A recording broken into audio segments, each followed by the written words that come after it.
Hi, and welcome to Ping Affiliate Podcast and Craig. How are you doing? I'm fantastic, Nana. Thanks for having me on.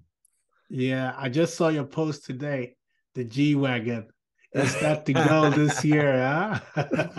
got to be done. Are you even a property developer if you don't have a G-Wagon? Yeah, it's one of my goals. I love this time of year. It's all about the goal setting. It just gives me that direction for the year to come and feeds into the greater goal, which is have 50 properties by the time I'm 50. So yeah, motivated. Yeah, how many are you now? I think last time I checked, yeah, you answer it. You answer So yeah, I've got 24 all in. So 96 rooms in total. Nice one. Nice one. Okay, and are they all HMOs? All HMOs, yeah. So basically, there's one mixed commercial development which I've got, which is where my office is based. So I bought the whole building. So I've got my office, which is on the lower ground floor, and then I've got a two-bedroom flat and a studio. But it's all on one freehold, so I class that as a three-bed HMO, basically. But yeah, yeah, all got that. Nice. Nice. Haven't you thought about maybe not maybe title splitting because there are studios here. That would be hard, right? Yeah, I have. Yeah. Yeah, I've looked into that. But yeah, I'd have to develop the back end of the building, which isn't the most cost effective in terms of what you'd get from it. But yeah, I've looked into that. So yeah, good Yeah. shout. And all of the properties are in Kent, right? All of them are in Kent. Yeah, all in Medway, all in the Medway Yeah. towns. That's it. Yeah. Yeah. Yes. Keeping it local. Keeping it local, keep my finger to the pulse. That's it. Quick to act. That's it. That's my strategy. Yeah. So I've already always wanted to have you on the podcast. It's just been like when should I have him? And then I reached out to you, I think it was like a month ago or something, and we got it done It's this in the time. diary. So Yes. it's the Yes. I remember when I It's text here. you were in your early journey, like I think you had like maybe 5 or 6 properties.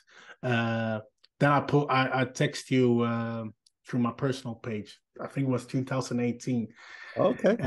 Yeah, and you were that's before you got before you got really famous with the big up grafters. But the Before the thing, Property Apprentice blew up. Yeah, yeah. Oh, yeah, right. No way. So, no, yeah, but I you've mean, been following my journey for a long time then, 2018. Yeah. yeah, yeah. So the thing that I like with you is that even if you're struggling, you always make like struggling or it's going good for you, whatever. You always makes it fun, like you take the day as it is. So big up for that, and yeah, big up the Thank grafters. you, brother. Yeah. Okay, okay. So now we're gonna get into the podcast before people get annoyed. so, so who is Craig for the Okay. listeners that doesn't know or the viewers as well? Who are you? Yeah, so Craig is a property developer based in North Kent, and I've gone all in on the student HMO market. I've built up an agency which also manages not only my own stock but other landlord stock as well. And then below that, I've got a maintenance company which then feeds into both of those things. And I also have like an investment and loan agreement arm as well. So that's kind of who I am and my business. And I might say big up the grafters once or twice. Yes. So that's quite an interesting model. Was that always the vision to set it up like that, or was it? Yeah, it just yeah. Yeah, so it just kind of evolved. So basically, I saw my dad like when I look back and look when I got into property, how I got into it. Basically, I got into it through my dad. He's a general builder, and so he was good with his hands. He's had all kinds of renovations from like painting, interiors, exteriors, roofing, gutter, you name it. He was across it.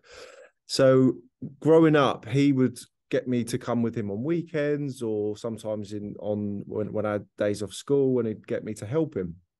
And so I just thought, oh, I was just earning a bit of cash, helping out my dad. But now I reflect, it's given me the skills to do what I do today on a competitive like kind of level. So yeah, it was all building the repertoire of skills that I've got. But so that was kind of part of it. And then another part of it was watching my dad accumulate wealth with when he used to buy the home, like the our family home, he would then add value to it.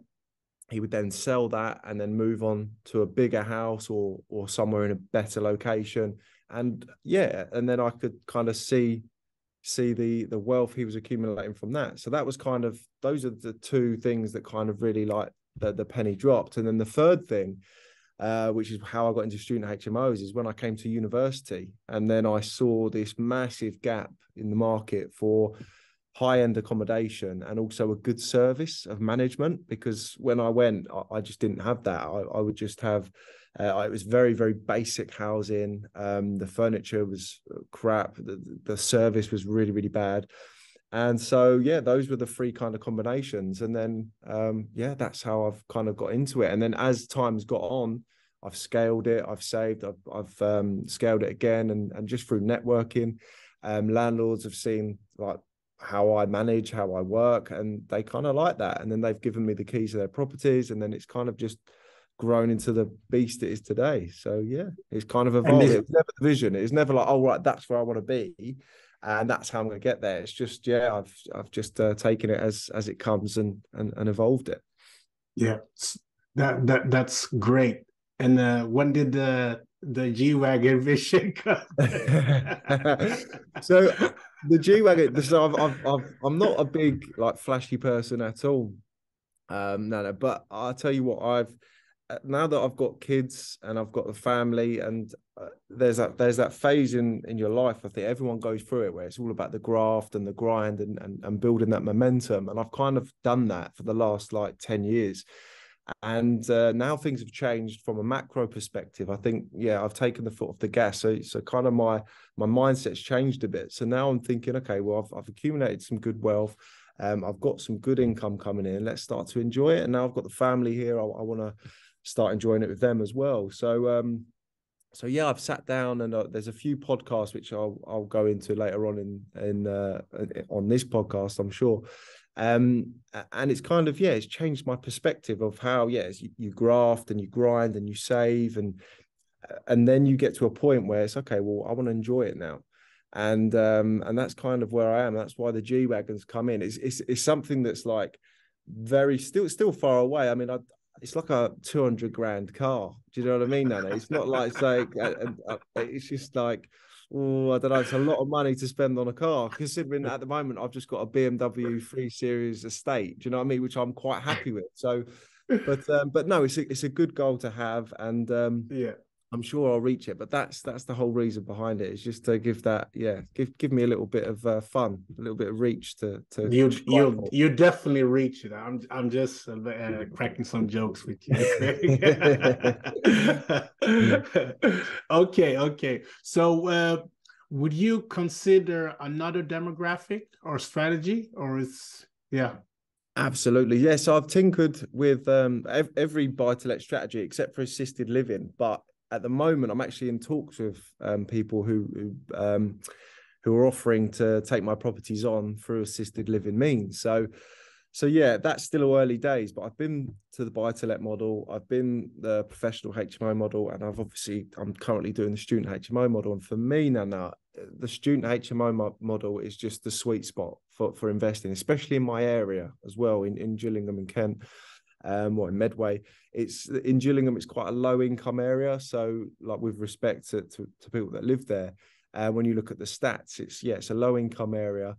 So the clientele is a lot more high risk, and professionals, the kind of professionals that you'll get in that kind of area, again, are like white collar, they're plumbers, they're builders. And I don't know, it's completely different to like a working city, like an inner city kind of environment with those kind of professionals. So for me, it was all about it's all about the clientele. So that's why the student HMO model is the one for me. For buy to let, I've looked at families, and again, there's just not enough meat on the bone for that kind of model. It just doesn't excite me. And again, it's quite high risk because all it takes is for that one breadwinner to lose their job or being made redundant, especially the economic environment we're going into at the moment. And then that's it. And then you've got that kind of guilt trip that you've got to evict a family. And yeah, it's quite a headache. So yeah, the buy-to-let I don't want to do. With regards to professional HMOs, it's again for my area, it just doesn't really work. I've got a lot of landlords that did the professional HMO model, and they came to me because of how I manage it, and because of all the reasons I'm telling you now, is because the student HMO model is like the sweet spot. So they've had bad experiences with the professional, and it's also very bitty with the professional HMO. So for example, you'll have like a 5-bed HMO, all of them are all on individual contracts 9 times out of 10. You'll have one guy, he'll stay for like 12 months, another guy, he'll stay for 18 months. So it's very bitty, you know. So in essence, it's 5 times the work. Whereas with students, it's one group. They come to you, they rent the whole house out for a fixed term, they come together, they leave together, and there's no internal disputes with professional HMOs. There's a lot of Big Brother house, like kind of you mixing the synergy up. You don't know how they're gonna react, right? You've got different ages, work patterns, religions, and everything else in between, as well as habits.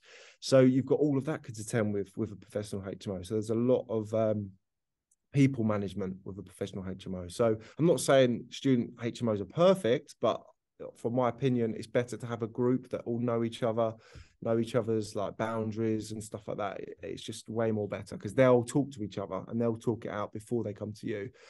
Again, 9 times out of 10. So yeah, that's the professional HMO model. And then there's serviced accommodation. So up until recently, the last project that we were just talking about, that was actually going to be serviced accommodation, but because of the sheer demand of student HMOs, I've got a group that are prepared to move to the next town along, or next 2 towns along, and commute into the university and pay a fantastic rate. Because again, that's another thing that turned my head, was because of the demand.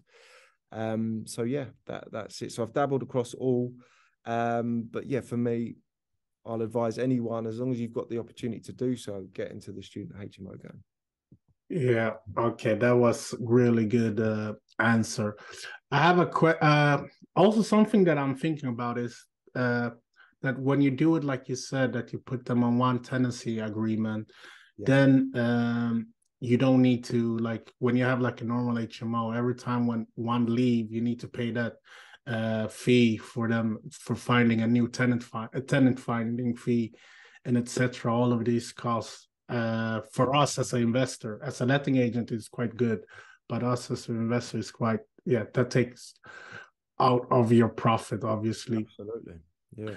So what do you see people doing wrong with the student HMOs?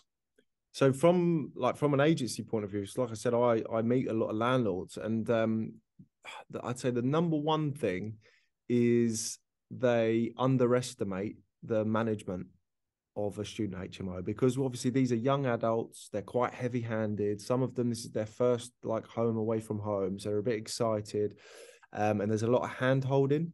So there will be some elevated cost associated with that. So I get it a lot, that a lot of landlords just don't prepare that. They just think, okay, there's 5 students in there and it's going to be plain sailing. That's not a realistic expectation whatsoever, for all the reasons I've just mentioned. So that's probably the number one mistake. But then the second big one, I see a lot of investors do, is they get the location wrong. So they've got a great house, it's all ensuite, it's big, but it's like a 45-minute walk to the university. And that's no good to any student unless they've, and then I get it, oh well, the students can ride a bike, and I'm like, well, they could, but that's another expense. They've got to buy a bike, they've got to make sure it's locked up at the university. Do you know what I mean? They just want to walk in. And when you look at the data, and like I said, we manage 72 HMOs currently, and all the ones that do very, very well, rent year after year, are all the ones that are closer to uni. and it's got to the point now where I've recognised that pattern, and I'm brutally honest with a landlord. I'm saying, look, if you want to rent this out, you're not going to get sky high rents because it's too far out. You're going to have to come down.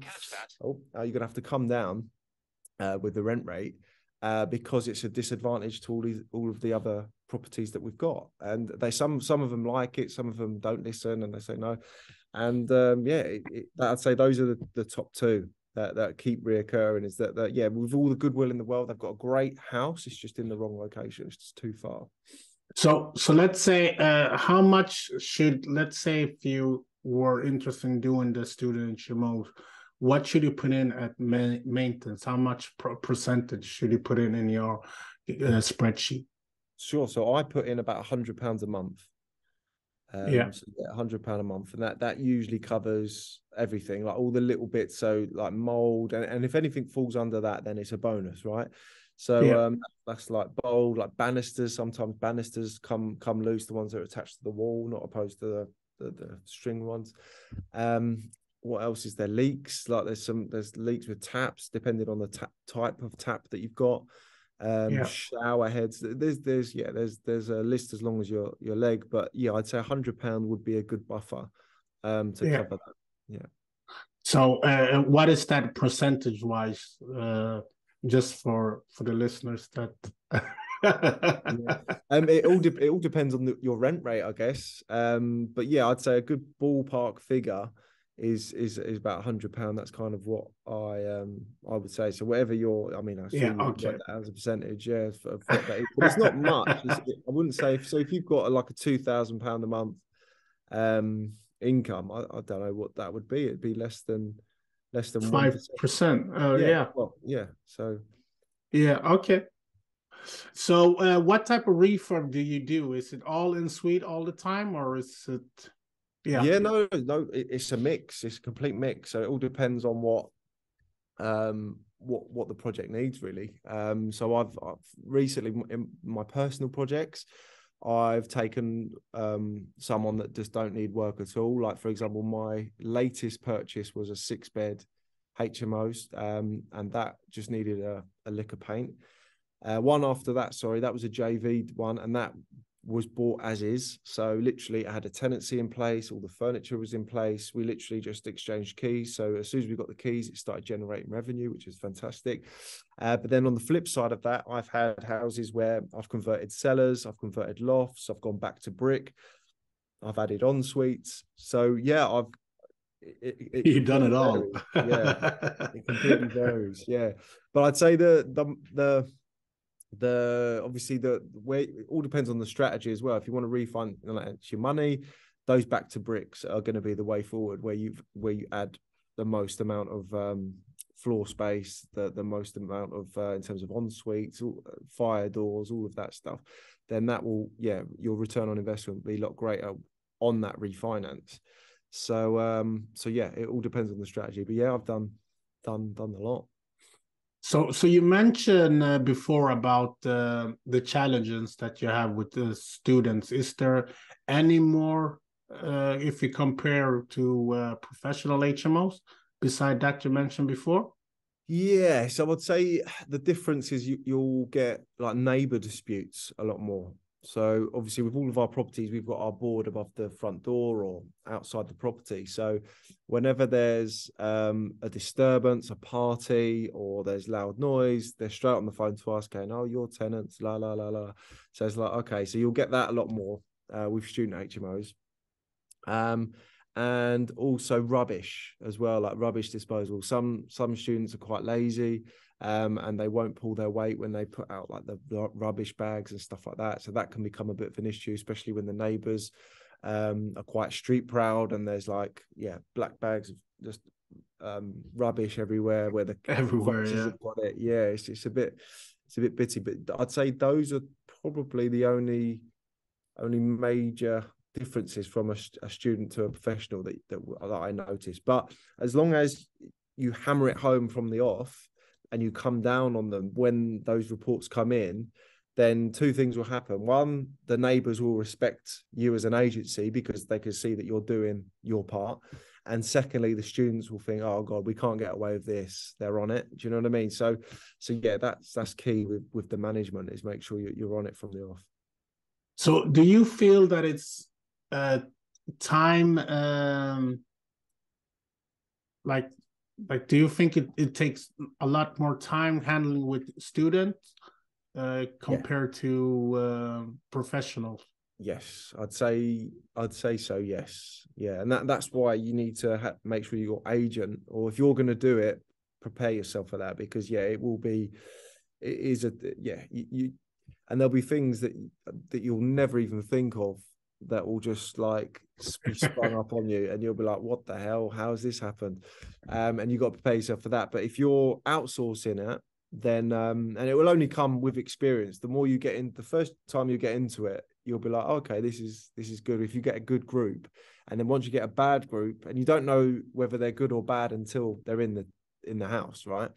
It's experience that will then show how good of a manager that you are, and that's the key. It's either you'll learn on the job, and you'll be thrown in the deep end, or make sure that your manager is your property manager is specialist in students, because that makes all the difference, because they're just going to get pissed off because they keep getting called out, and then the students are going to get pissed off, or the neighbors are going to get pissed off because it's not managed correctly, and then slowly your investment is going to go down south. Whereas if it's a student, they know what's coming, if what they should do if they're a specialist in student HMOs.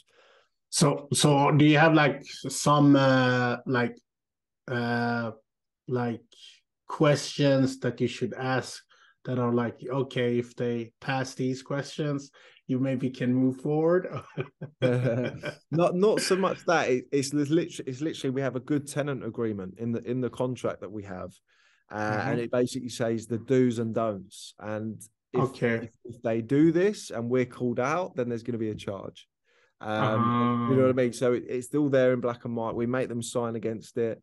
And we've got that pretty airtight now. We've gone through it, and we've added to it as the years have gone because of various situations.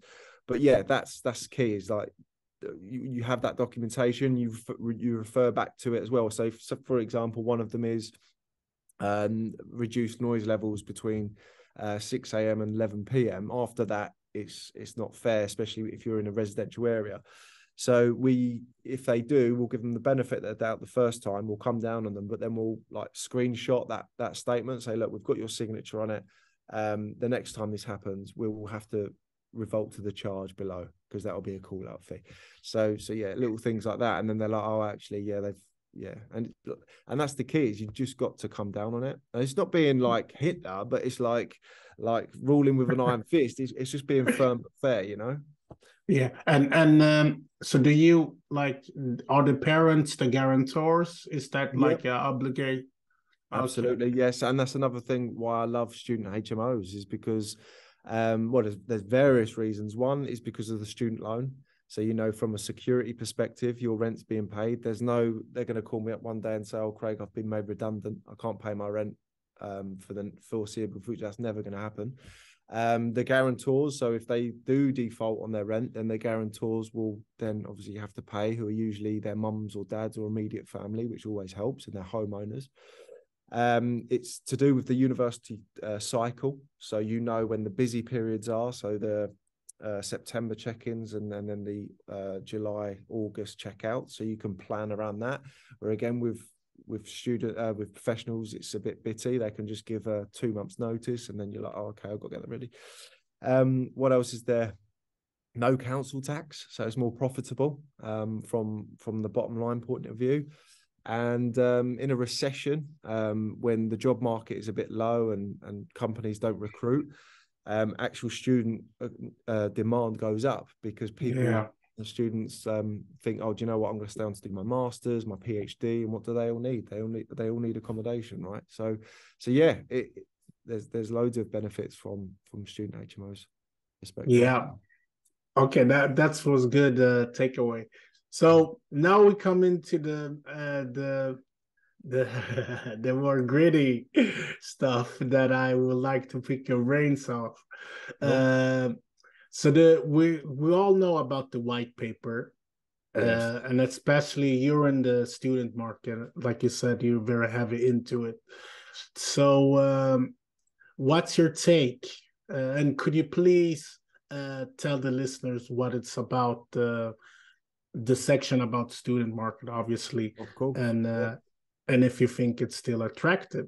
Of course. So the white paper is basically Boris Johnson, from Boris Johnson's government, about the levelling up campaign. And basically the whole reason it came about is to completely change and reform the renters market, basically. And there's like 8 points in this white paper. One of them is every landlord has to join like a governing body, be regulated. And there's a few others which I totally agree with. I think they're all bang on, except for one, which is the end of the fixed term tenancy. So for me, as soon as I read that, I was like, right, big red, ginormous red flag on that. Because with the student HMO model, the way it works is that all of our tenancy agreements are fixed term tenancy agreements. That means that we agree a start date, we agree an end date, and both parties, the landlord and the tenant, have to agree to that. So there's no, I have to give you notice, or there's no, you can't give notice. So that's the model, and that's great because we know the timescales of that. And the reason why it's a big red flag is because every single year, without fail, I get maybe 5 to 10 students around about January time say, "Hi Craig, just to make you aware, here's my notice.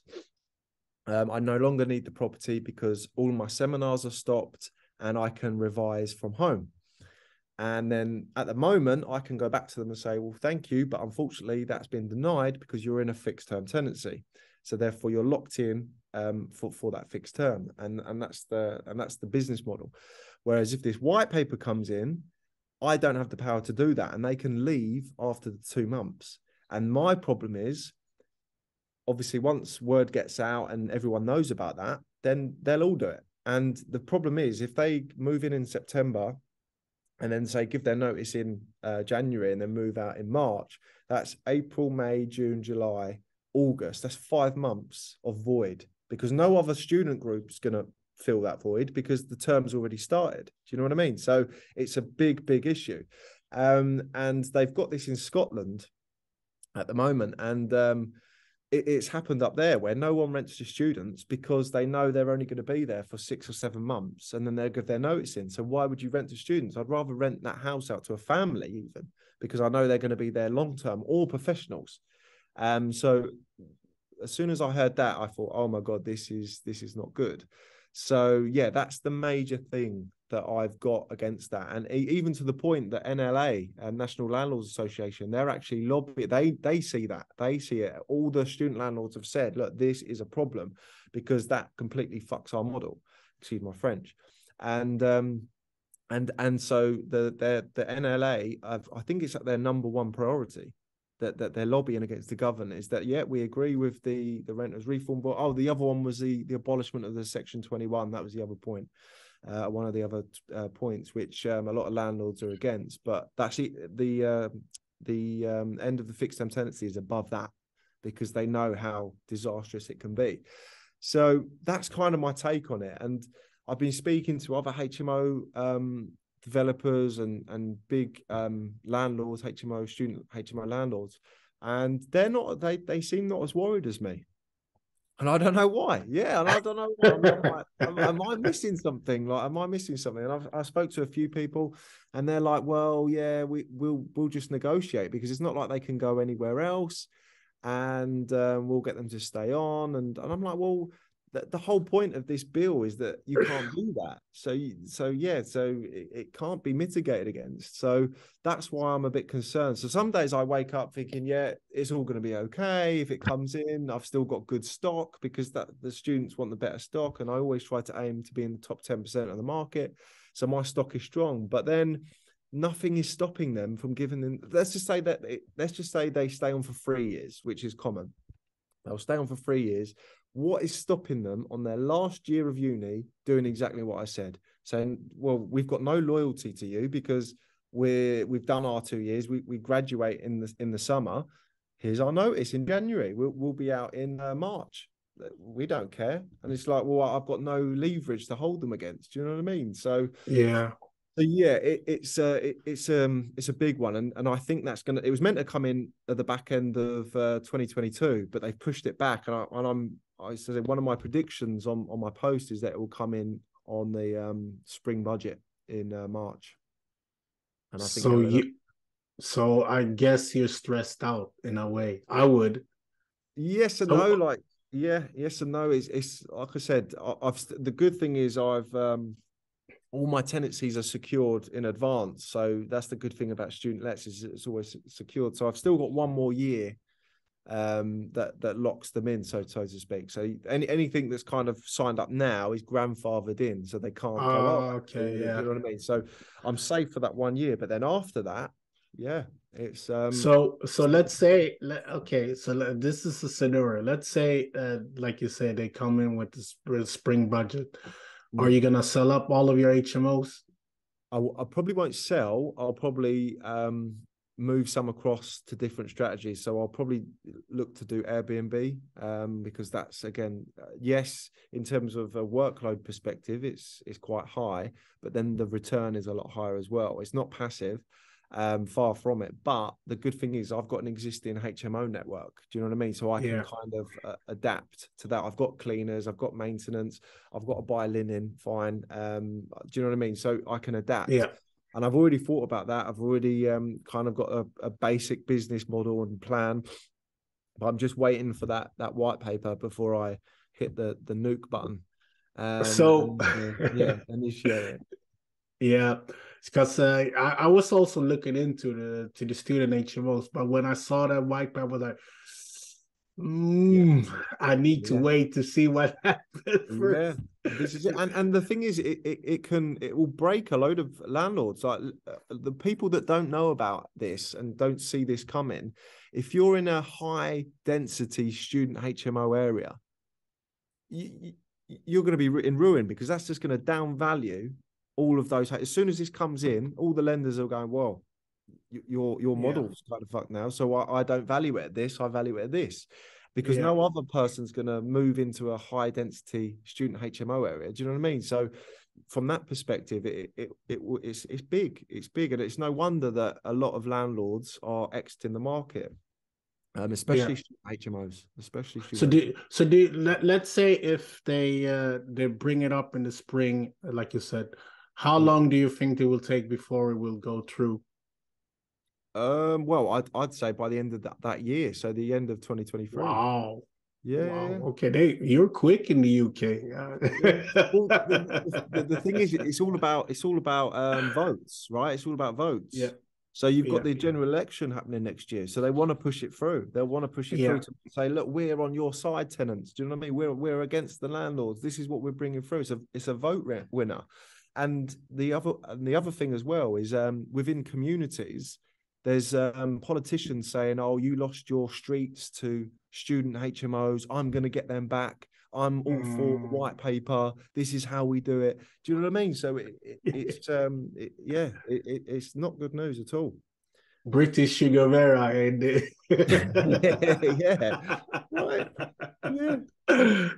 Okay. So what do you think about the future looking into the property space, like in general? Yeah, like it seems like they're going really hard. Like if this white paper is going in, it seems like what do you think? Yeah, so I definitely think it's getting more regulated. So there's something like the Article 4, which is cropping up in a lot of cities, is basically the restriction of converting a dwelling into a HMO under permitted development. It's where you have to apply for planning permission. My personal opinion on that is that it's going to be a lot more mass rollout across the country, because it controls the numbers, and it's also extra revenue for the councils because it has to be licensed, and so they'll be pushing on that. What else is there? So there's Article 4. I think for the serviced accommodation side of things, similar things are happening. So people are not only exiting the student HMO model, but from a buy-to-let perspective, especially with the abolishment of the Section 21, they're thinking, well, and there's all the new Section 24 just come in. They're thinking, well, I need to up my revenue. I know what I'll do. I'll go to serviced accommodation. I can rent this out for 4 times the amount.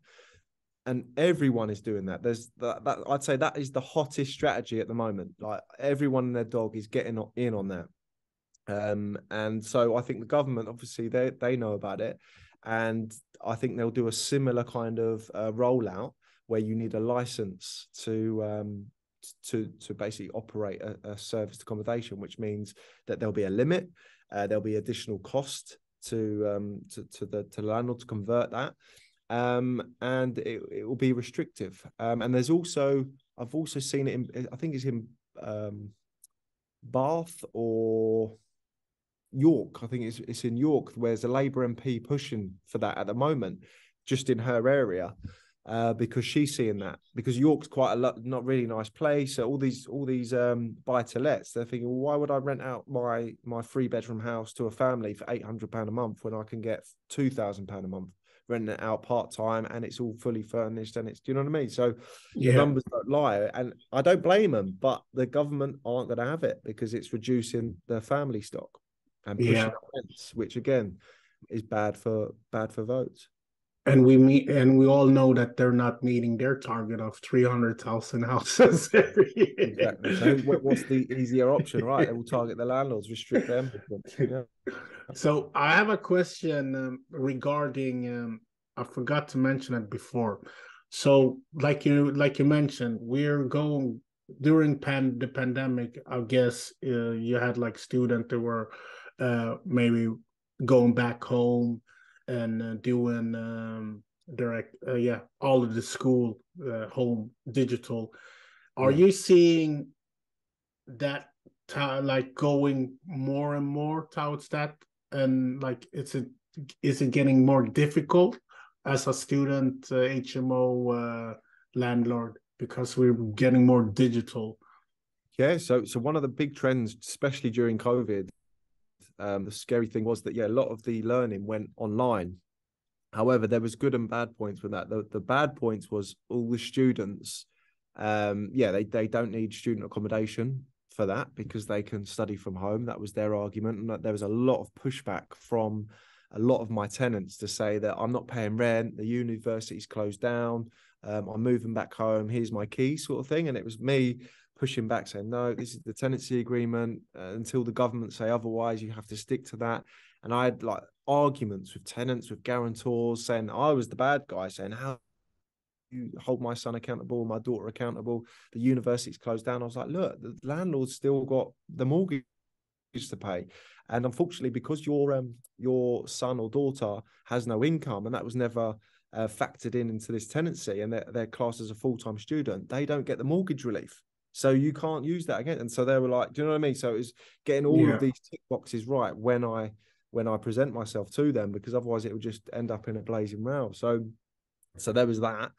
The next thing, though, I noticed was that students that didn't want to go home, they were literally just in bed all day because they could literally just open up their laptop and do a lecture from their laptop, which isn't good for their mental health. And one guy I was speaking to, he said, I don't feel good at all. Whereas usually I had a routine. I'd get up, I'd get ready, I'd walk into uni, get some fresh air, get myself psyched up. Whereas now that's not the case at all. I just literally sit in my room, open up my laptop and do it from there. And he said from a mental health perspective, that wasn't good. And I didn't look at it like that, but I guess that he wasn't just the only one, so that was a good lesson. But another bad point from an investment point of view is that the likes of Cambridge and Oxford, what they were doing was really cashing in on it. So basically what they were saying was like, look, you can't go to university, you can't fly over from wherever you are because flights have stopped because of the lockdown. Instead, pay 20 grand, which is half price, and use our online degree. And so you've got like Indian nationals, Chinese nationals all going, wow, if I get an Oxford degree or a Cambridge degree for half price, do it. And so it was an absolute cash generator, you can imagine, because all of these lectures are pre-recorded. So it's literally, here's the login details, 20 grand. They were absolutely milking it. So obviously the quality of that you can argue, but they don't care. They get their Oxford, Cambridge degree. So that I saw that. But again, there was a lot of pushback from students because, especially with the manual kind of aspect of any course. So for sports like massaging and therapy and stuff like that, they couldn't do, which again was pointless. We had a fashion uni, and so when they go into the university, they learn how to use certain machines. They couldn't do that.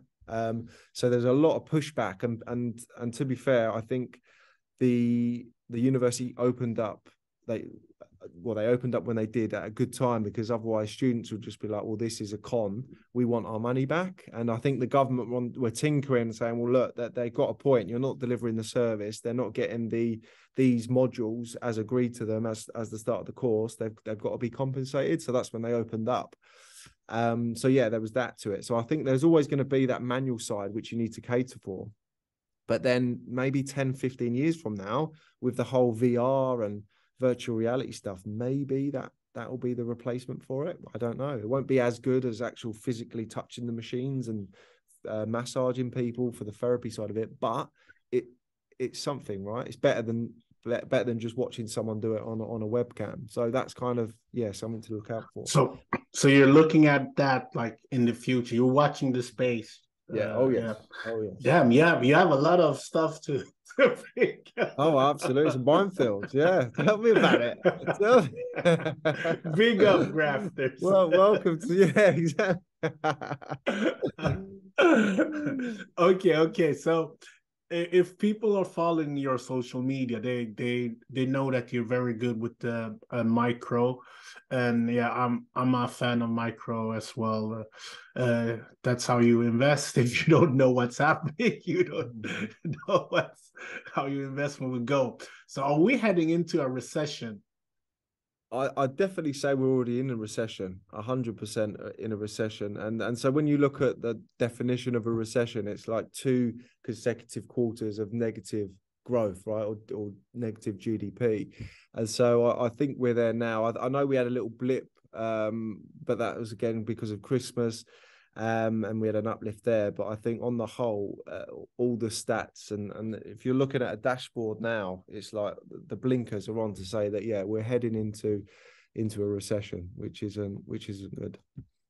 Yeah. So what would you suggest people do in this climate? Yes. Yeah. So for me, I've taken the foot off the brake for purchasing, just because when you look at the last 10 years, the thing that stands out like a sore thumb, which we've all benefited from if you've bought property in those 10 years, is the super low interest rates, right? And so that's not happening anymore. That we've gone up to like 3.5, I think we are now, which is insane in terms of going from like 0.25 or 0.1 at one point to going all the way up. That's a huge increase, right? That's a huge increase. And it's no wonder landlords are selling up, is because they're seeing the renewal rates and they're thinking, I'm breaking even, I'm making a loss at best, or I'm making like £100 a month, which if you then have like a boiler issue, or if you have like tenants that turn over, it just eradicates your profit. So I think for me personally, as an investor, I'm taking the foot off the brake. I'm seeing what happens. I'm waiting for prices to come down. I predict that they'll come down 15% from their peak, which was in July last year. So 15% from that. I'm also waiting for a big developer. I know it may sound a bit daunting, but I'm waiting to see for a big developer to kind of fall flat on its face due to over leverage or something like big scandal. I'm waiting for that in the property market, because that kind of hasn't happened yet. I've seen a lot of developers, a lot of firms going bust, but nothing to a big scale, like the FTX kind of scandal where it was everywhere. And it was like massive. It was like that. That's what I'm looking for. And that will be a good time to kind of buy or look to buy, because then the government kind of targets that and go, oh God, if they've gone under, then Jesus, it must be bad. So I'm kind of looking for that. And I foresee that coming. I don't know who, but I foresee it coming. And so, yeah, it's my advice then. It would be just to make sure that your expenses are quite low. So get rid of any unnecessary, have an audit, just sit down 2 hours, an hour, print off 3 months worth of bank statements and just audit. Yes, I need that. Don't need that. Yes, I need that. Really, really cut back. And you'll I think you'll be surprised the amount that you'll save, because ultimately going into a situation with higher interest rates, it's all about the income now, and lenders will be extra picky, saying, oh, okay, you've got this car on finance, we see you've got this gym membership which is £200 a month.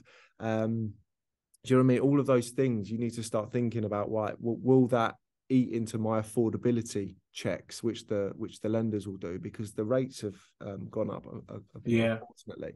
So yeah, that would be my main a bit of advice. Have an audit, cut out any expenses. And some people say, well, if I'm investing in a limited company on my own name, it works both ways, because ultimately, if you're investing in through a limited company, you're the director, and also a lot of lenders will want personal guarantees, especially now. So you, as the personal guarantee, what do they check? They want to check all your bank statements. They want to make sure that do you know what I mean? So it works both ways, whether you've got it in your own name or whether you've got it in a limited company. I've had to do it. So yeah, that would be my number one bit of advice, because then not only are you saving money and looking more attractive, you'll also save money, and you'll become more liquid, which then if an opportunity arises, you're quick to act. So that's something that I did during last year. I refinanced like a lot, to the point where I've never been more liquid. Hence the G-Wagon. All this money's gone a hole in my pocket. No. So yeah, in my head I've got it already. But so yeah, just like that, and then when an opportunity comes, then and so something I'm doing is going to auctions, and then you can pounce. So yeah, that would be my number one bit of advice. Yeah. So you mentioned before the government, they're doing everything for winning the next election. So do you think that they will try to do everything that we don't head into a recession or depression? Well, the whole thing that this centers around, that the reason why we're in the position we're in is because inflation, right? So inflation is coming down, which is good. But I want to wait until February and then March. Then we'll see what those inflation numbers are right. Because the only way they can really get a grip on it is if they increase rates. And the thing that I love to do is look at America, because everyone follows America. Yeah. And so is it President? I've forgotten his Senator Powell. He's quite hawkish, and he said, look, I am raising rates until inflation is eradicated. That is my number one gain. If people are hurt in that, if businesses go bust, it is what it is. It's for the greater good of the American people. Do you know what I mean? That's his mentality. Yeah. And so I think everyone will watch that. And so I think, yeah, as time goes on, interest rates are going to keep going up, which is going to keep putting the squeeze on people. And there's something called the wealth effect, which is an economic kind of theory, and it's basically saying that it stimulates the economy. Basically, everyone who owns a home, that's their like nest egg. So they look at the equity in their home. Let's just say they bought it for 200. It was then worth 300. So they've got 100 grand's worth of equity. Then next door puts his his up for sale for 250. And it's like, hold on a minute, shit, I've just lost 50 grand's worth of equity. And then he sells it, and then you speak to your neighbor Joe and say, hi Joe, how much did you sell your house for? And he said, oh, I sold it for 225. And you're like, Jesus Christ, so I've gone from 100 grand equity down to 25 equity. And you're like, you call your missus and all that, say, look, you can't go on that holiday, we can't keep eating out here. Do you know what I mean? And then it has a knock-on effect. And that's what we're seeing now. And I think as soon as the unemployment numbers start going up, which they have, they went up from, I think, 3.5 to 3.7 from the last quarter, then it's just going to get worse and worse and worse. So again, as long as you're following those key performance indicators, you'll see where it's going. And this is why I'm so, like a sub slogan of mine is follow the data, follow the clues, because that's where it's showing. As soon as it turns, I'll be the first one to go, right, guys, let's go, but big up grafters. big up the grafters, buy everything now, because but until then, that's not the case. So yeah. Okay, yeah, that's good answer. So, like you mentioned big up grafters. How important has social media been for you? Oh, massive, absolutely massive. So my personal brand has been invaluable, because two things I would say to anyone who's watching this and you've got a social media account and you're not active, I would say do so, because you just never know A, who's watching, and B, who will connect with your content. So I remember distinctly all of my JV partners, bar two, who I worked with at Disney, which was many moons ago. I've got about 5 that all came through social media. And how I came about this was I basically sourced a property for a friend of mine. And in my opinion, it was the best 4-bed student HMO in Gillingham. I put my heart and soul into it, as you'd expect, because I was managing it. But then I sold it to him on a sourcing fee for £5,000. And Nana, this asset is generating him 22,000 grand a year. And he refinanced it and got all of his money back out. And I sold it to him for £5,000. And I thought, oh, I'm not doing that again, because I felt robbed. So I thought there's got to be another way. So I didn't have that much cash in the bank. So I thought, you know what? I'm going to get on social media. And I went to a viewing. I said, hi, guys. This is my next project. These are the numbers, showed my spreadsheet. Who's interested? And I must have had about 30 people contact me saying, yeah, I'm definitely interested. And obviously you have to siphon through them. And there's people with like £5,000, £10,000, but then there was some real serious people. And that I ended up meeting. One of those was my current JV partner, who is a doctor at Medway Hospital. And he reached out and said, look, I've been following you for 2 years. I really like what you're doing. I've got some cash saved up, but I'm time poor because of my career. I'd love to work with you on this project. So I was like, fantastic. So I took him to my office, showed him around a few other projects, and we signed the JV agreement. And since then we've basically bought 3 HMOs. Wow. On course for hitting £1 million worth of property, which is great. And that was all through social media. So absolutely, and that's just one example. I've got 4 more that I could tell you, but that was one of the best ones. And it's just, be authentic, be yourself. Don't be daunting. I was daunting, and I was embarrassed when I first started doing it. But then you get confident, and you get feedback, and people start to appreciate your posts. And the thing is, don't compare yourself as well. Don't compare your post to my post, because we're at 2 completely different places in our journey. You'll get a lot more, like if you're an amateur and just starting in, you'll get a lot more people following you that are just getting in, because they like to see those steps. Whereas I'm a little bit more advanced, so I get more of the advanced investor. Do you know what I mean? So definitely start. Just start and keep doing it. Be consistent, and the more you do it, the more you'll get better at it. And just be yourself. So do you outsource anything, and what? So outsourcing. So from a management perspective, from the maintenance, a lot of jobs that we do outsource. So my dad still works closely with us, but he cherry picks what he wants to do, and then he outsources it to like the plumbers, the electricians, the roofers, all of that stuff. So from that perspective, all of that is outsourced, which is good, because there's a lot of it, especially with, like I said, with a portfolio as large as ours. But other than that, everything else is very close knit. I get other people to do it, but I'm across it. So marketing, I'm across for the student house stuff, complaints, and general like tenant complaints or maintenance issues. Like we have regular meetings so that I know that things are being dealt with properly and quickly, as they should be, and compliance as well. I think that's an important one. So I'd say that I don't outsource a lot. No, I only outsource the maintenance side of it, but that's because otherwise I'd never sleep. No.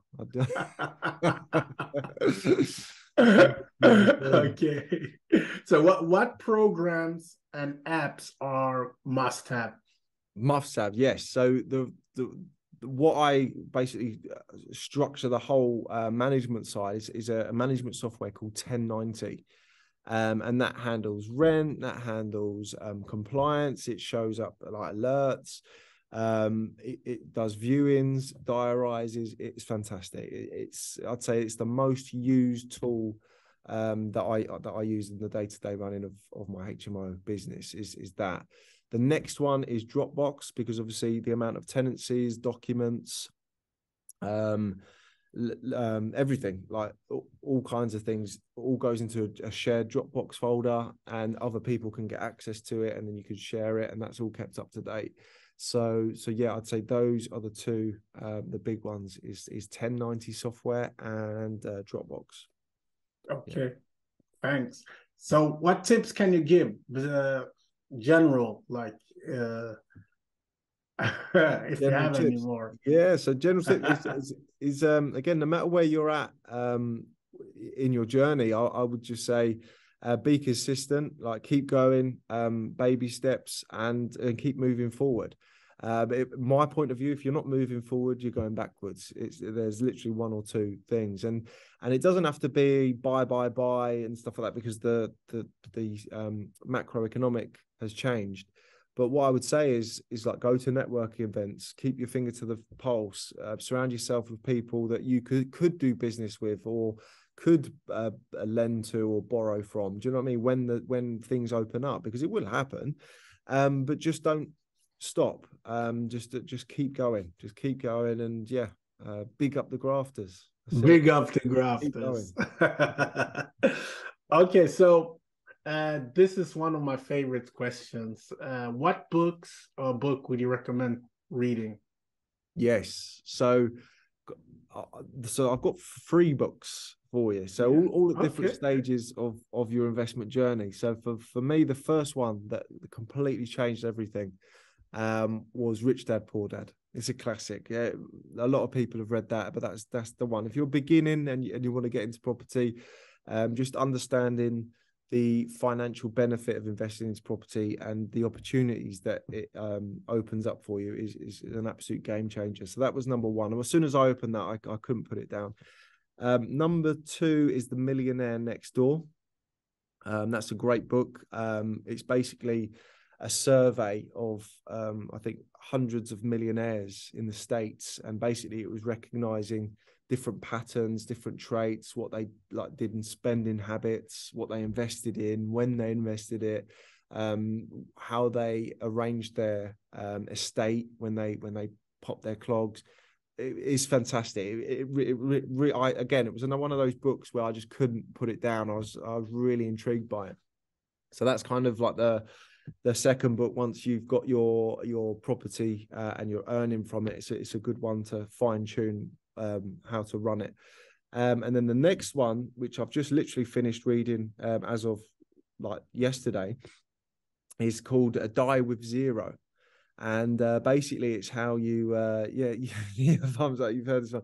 And basically it's like you've accumulated your wealth, and it's how then you use that throughout your life and at the stages of your life to get the maximum out of it, and also to leave it to your family as well. And I thought, I've never read a book and heard that kind of methodology, which again was completely different. So I was so glad I read that, because again, at the stage of life that I'm in now, again, enjoying stuff, it just resonated with me entirely. So yeah, those are the 3 books.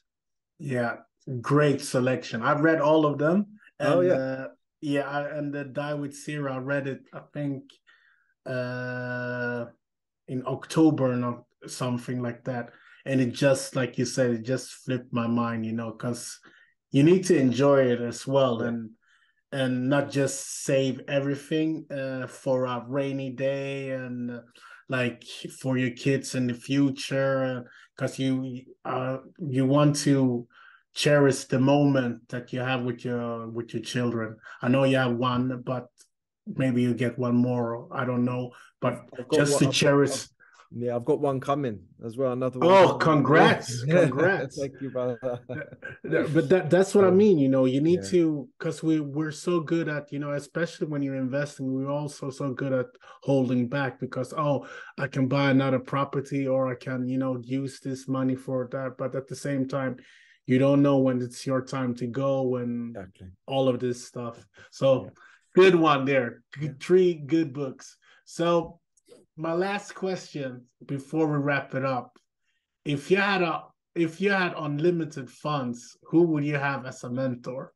Oh, so do you know what I've always followed and had a soft spot for Gary Vaynerchuk. I think I love everything about him. He's got that like gritty, like can-do attitude, and I think if I had the money, I'd for a one-to-one mentorship for like 12 months. I think that I'd throw my money at him because I think that the value that he gives is absolutely phenomenal. So for me, it would have to be Gary V. Yes, and again, he doesn't just. I know he's big on social media and marketing, and I think that's. I'd love to take that from him and adapt it to property and other business as well. Have you checked how much he costs? Or does he haven't. even do mentorship? I haven't looked actually. No. Well, have you? No, I haven't. Say if you can hook me up, that'd be great. I'll try. So, Craig, this has been amazing. I'm so glad we did this episode because you literally went through the whole student HMO market, and you also went through the micro aspect of the future and your predictions, and giving good tips about different stages that you are in your property journey. I really liked it and enjoyed it. Hopefully you jump on again, maybe in the future. Maybe we'll do another episode when the white paper when it's the real done deal. Yeah, and see once it's out in the what you open. think. Yeah, no, that sounds absolutely fantastic, Nana. Thank you so much for having me. I hope your listeners get some good value out of it. And I can't wait to be on the next one.